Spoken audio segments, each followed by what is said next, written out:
咩係 Hermes Agent 呢？繼 OpenCore 之後有一個新嘅對手啦。Hermes Agent 係由 NUS Research 開發嘅高性能開源 AI Agent。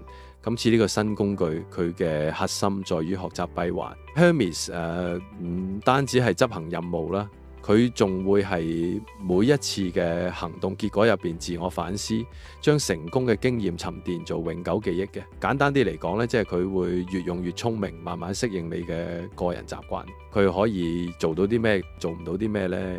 如果你淨係叫佢做單一嘅特定功能，你係應該用翻啲 app 去幫你嘅。例如你用佢嚟定時報最新資訊，其實你打開 Gemini 本身就已經有呢個定時任務功能啦。如果你想叫佢去寫程式，其實有好多 IDE 工具都可以做到呢個動作咯。咁市面上嗰個產品已經俾人調教好晒咧，隨時 ready 做嘢。我聽到好多人講想整個 AI 助理出嚟，可以直接叫佢幫手賺錢。呢個係一個好理想嘅諗法啦，因為其實 AI agent 佢係冇辦法自主做到一啲好複雜嘅事嘅。就算佢今次已經聰明咗好多，但係事實上用 AI agent 嗰陣，為咗解決佢啲設定同埋教佢做嘢，分分鐘已經冇咗你1/3嘅時間呢。呢個複雜程度就好似你係一個廠長，你要幫呢間廠砌一條流水線出嚟咁樣難。呢個亦都係點解你多數聽到人教你點樣去安裝同配置，但係就好少真正示範點樣去用 agent 去做啲好複雜嘅工作。我哋而家就嚟開始個安裝流程啦。相關嘅筆記我都會擺喺深度學習研究所嘅網站上邊咧，歡迎大家去 copy 啦。首先 Hermes Agent 係需要係你部電腦度開間房嘅，呢間房叫 WSL， 你可以當佢係一間員工房。佢身處喺呢個環境入邊，就唔會影響到你自己部主機嘅環境。首先我哋要開翻電腦入邊 PowerShell， 呢個係一個可以對電腦直接輸入指令嘅工具，直接跟住以下步驟輸入就 OK 噶啦。當你見到 System32再加個向右嘅箭嘴，就代表你可以入指令啦。大家可以睇翻深度學習研究所嘅筆記呢，直接複製貼上呢，就可以成個安裝步驟唔會超過10步啊。我哋就入呢一個指令啦，跟住就要等佢下載，記住未見翻 System32呢個字眼呢，就代表佢做緊嘢，唔好再輸入指令啦。當完成之後，我哋要重新開機。重新開機之後，我哋就輸入跟住呢個指令同埋呢個指令去安裝 Ubuntu。之後呢，佢會要你打翻你電腦 login 嘅密碼。留意佢打字嘅時候係唔會顯示出嚟，你直接照輸入。然之後撳 Enter 就可以咯。呢個步驟就係去安裝翻一個系統環境，因為頭先輸入 WSL 咧就代表我哋只係開咗一間新嘅房出嚟，但係我哋都要擺翻啲書台同座椅入去，你嘅 Hermes Agent 先至可以入去做嘢。安裝完之後，你就會見到一句綠色字同藍色字，最尾係 System32，就代表係完成安裝之後輸入呢個指令嘅。咁你 Agent 嗰間房就已經 ready 好啊，跟住就輸入下邊呢個指令去建立你嘅 AI Agent 啦。今次係一鍵安裝，即係話呢個員工嚟嘅時候已經帶埋文具，帶埋自己部電腦同埋個拖板返公司做嘢㗎啦。佢完成安裝之後就可以進行設定啦。首先我哋幫 Hermes Agent 咧裝翻個大腦先啦。如果大家去到Quick Setup 呢個畫面咧，就代表 Hermes Agent 已經安裝好，而家係設置嘅階段。首先揀 Quick Setup， 跟住我哋要揀翻我哋嘅服務供應商，將大型語言模型，亦即係 AI 嘅本體再入翻去 Hermes 身上邊。咁當中嘅配置方法，通常官方嘅文件都有講述到啦。如果冇，都可以問翻你哋自己用開嘅 AI Chatbot 啦。咁留意翻啦，如果用某啲外國嘅 API 係唔支援歐美以外嘅地區啦，咁你使用嘅時候都要用翻 VPN 啦。咁樣之後我哋就全部都揀 skip 啦，等入到去再叫Hermes Agent 幫我哋慢慢去做設置啦。當你見到呢個橙色畫面有一個雙蛇掌加對翼嘅 Herims 標誌嘅時候呢，恭喜你啦，你已經成功安裝。初次使用嘅話，一入到去我哋首先要同個 AI Agent 打個招呼，話俾佢聽你係做咩角色嘅，你自己係啲咩人，同埋叫佢 set 埋 Telegram， 咁就可以隨時隨地向佢落指令啦。咁你可能會問佢同 OpenCore 有咩唔同啦，咁我自己本身就兩個都試用過嘅。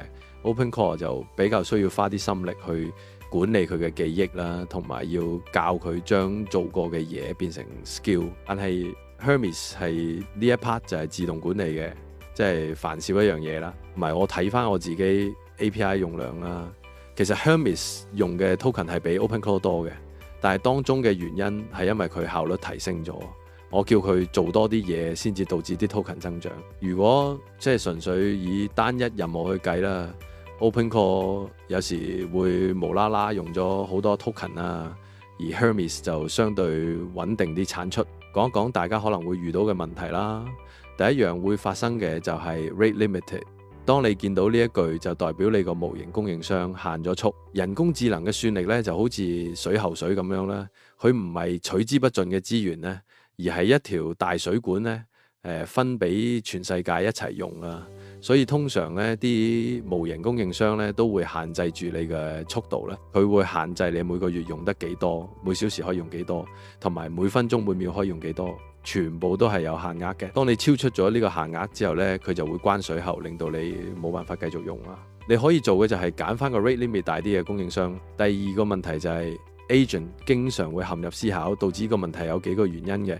其中一個就係 skills 嘅結構有問題。當你個 memory 入邊對啲 skills 嘅索引太過模糊嗰陣咧，佢就會開始去揾翻之前嘅對話記錄啊。當佢成日要睇翻之前嘅記錄咧，佢就會陷入一個沉思嘅狀態。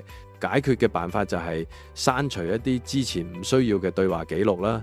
另外就係睇下 memory MD 嘅索引係咪太過模糊，又或者相關嘅 skills 有好多冇用嘅內容咧，搞到個 agent 嘅思路去咗第二度咧。咁另一個可能性就係提示詞太過模糊， agent 幫你處理過好多嘢，例如佢幫你寫咗3個網站啊。如果你淨係同佢講幫手開個網站出嚟，改一改個標題，佢分分鐘就要佢攞晒成個資料夾先至可以做到呢樣咁樣簡單嘅工作。解決嘅方向有2個，第一就係寫清楚啲邊個項目啊，標題內容係咩啊，俾多啲關鍵字佢。越講得清楚，佢揾嘢嘅時間就會越少。第二就係要建立一個機制，手頭上 active 緊嘅工作係唔應該超過3樣嘅。如果真係有咁多唔同類別嘅嘢做，就索性開個一個新嘅 agent 啦。咁可能有人會問，要去行一個 AI agent 需要用幾多錢呢？咁事實上呢個價錢係因人而異嘅。會因應你用緊嘅模型同埋用量而浮動，呢個就好似你問我交幾多電費一樣。有啲人24小時開住部冷氣開到雪房咁樣啦，冷氣費自然就會多啦。以我為例，我係比較慳嘅，淨係肯俾錢去買月費 plan。我都算係一個深度嘅 AI 使用者啦。我平均每日嘅使用量大約係10萬個 token 到啦。我而家用緊嗰個plan呢，當時係 OpenClaw 條片咧推介俾大家係500蚊一個月啦，而家官方已經加咗1倍價錢啦，要用到1000蚊先至可以買到同樣嘅 plan 啦。咁實際做咗啲乜嘢呢？我最近就叫 Hermes 幫我整咗個網站出嚟啦。呢個就係深度學習研究所嘅 website 㗎。我係叫佢自己揾方法啦，由寫程式到部署上網站都係佢一手一腳包辦晒嘅。最近對上一個禮拜都冇乜點出片，因為就係忙緊喺度研究 Hermes 啊，已經係叫佢裝咗 Config UI， 然之後自己製作圖片同影片，